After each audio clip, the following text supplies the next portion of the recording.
یہ نماز مکمل ہو جائے گی۔ ایک ہی بہن نے کوشچن کیا تھا کہ اگر کسی عورت پر غسل واجب ہو جائے تو کیا وہ اپنے شوہر کے لیے ناشتہ بنا سکتی ہیں کہ نہیں؟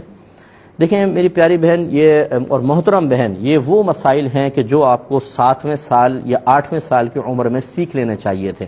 آپ کوشچن کریں، میں اگر تھوڑا بہت کوئی ایسی کوئی بات کہہ بھی دیتا ہوں تو آپ کو ڈسہارٹ ہونے کی بالکل ضرورت نہیں۔ وہ کوئی آپ کو معاذ اللہ حقیر سمجھ کے نہیں ہوتا، وہ آپ لوگوں کی آخرت کی محبت میں ہی ہوتا ہے۔ مجھے صدمہ اور افسوس اس پر ہوتا ہے کہ ہمارے والدین بیچارے خود کچھ نہیں سیکھتے اور اپنے اولاد کو بھی بے بہرا رکھتے ہیں، تب وہ اولاد جب خود ماں یا باپ بنتی ہے تو وہ اپنے اولاد کو اسی طرح رکھتے ہیں۔ یہ سلسلہ خدا را ختم کریں۔ اگر پیچھے آپ کے خاندان میں جہالت چلتی آئی ہے، کوئی سیکھا ہوا نہیں ہے یا آپ کو نہیں سکھایا، تو یہ آپ کے لیے کوئی شرعی عذر نہیں ہے کہ اب یہ آگے بھی منتقل ہو جائے۔ آپ علم بغاوت اٹھائیں، یہ بہت اچھا ہے۔ خود علم سیکھیں، فرض علوم سیکھیں، اپنے بچوں کو سکھائیں، تو اب آپ کے خاندان میں اب جو آگے نسلیں چلیں گی وہ سب انشاءاللہ فرض علوم سیکھیں گے، کیونکہ اب بڑوں نے سیکھ لیا ہے۔ تو خلاصہ کلام یہ ہے کہ جب عورت حالت ناپاکی میں ہو، جیسے حالت حیض و نفاس میں یا حالت جنابت میں ہو، یہ ناپاکیاں ایسی نہیں ہیں کہ چھٹ کر کسی چیز کے اندر لگ جائیں گی۔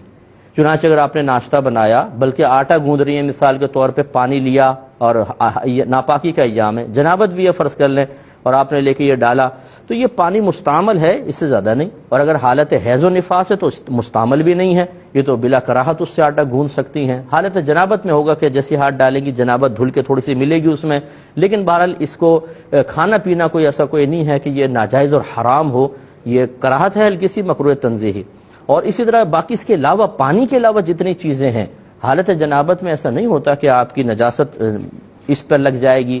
حتیٰ کہ اگر فرض کر لیں کوئی جنبی ہے، اسے بہت زیادہ پسینہ آیا اور وہ پسینہ کسی اور شے میں لگ گیا، تو جنبی کا پسینہ پاک ہوتا ہے، یاد رکھیں۔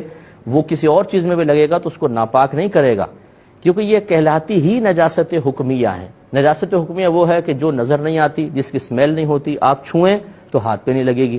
جب یہ لگتی ہی نہیں ہے تو پھر کہیں اور کہاں منتقل ہوگی؟ اس لیے ناشتہ بنائیں، چاہے آپ کپڑے دھوئیں، چاہے شوہر کے ہاتھ پاؤں دبائیں، اس کے سر دبائیں، کوئی اس میں حرج نہیں ہے، یہ ناپاکیاں چھٹ کر لگنے والی نہیں ہیں۔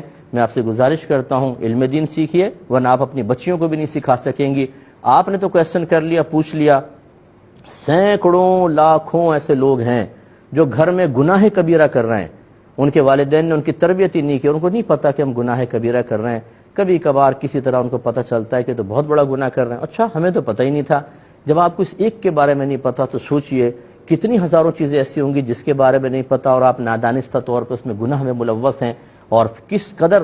اور ہم کہتے ہیں میں تو کوئی خطا کرتے ہی نہیں، ہم تو کوئی گناہ کرتے ہی نہیں، کوئی مسئلہ ہو جاتا ہے تو ہم کہتے ہیں کہ پتہ نہیں اللہ تعالیٰ نے کس گناہ کی سزا دی ہے، ہمیں تو یاد نہیں پڑ رہا۔ ہم لوگ ہزاروں گناہ کر رہے ہوتے ہیں، جاہل آدمی گناہ سے بچ جائے بہت مشکل ہوتا ہے۔